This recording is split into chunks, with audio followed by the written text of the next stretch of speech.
شاید باورتون نشه ولی کسایی هستن که بدون زحمت خاصی میان و از طریق پروژه‌های رفرالی کلی سودای میلیونی میکنن و فقط با جمع کردن رفرال یا زیر مجموعه کلی پول در میارن. و خب این پروژه‌های رفرالی از کجا میان؟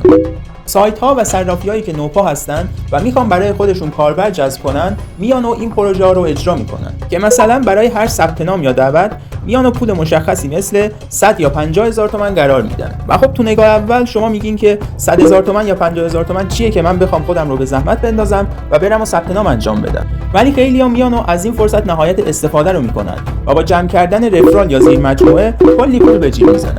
مثلا با فرستادن لینک دعوت به 10 نفر از دوستاشون به راحتی 1 میلیون تومان کاسب میشن. و خب آدمایی رو میشناسن که با همین کار راحت 10 تومان میکشن بیرون بدون اینکه کار اضافی یا خاصی انجام بدن. ولی خب دقت کنید که هر لینک یا سایتی معتبر نیست و نباید به هر سایتی برید و اعتماد کنید. و به همین منظور ما میایم و پروژه‌های رفرالی رو به خوبی بررسی میکنیم و اونی که معتبر هست رو توی چنلمون براتون قرار میدیم.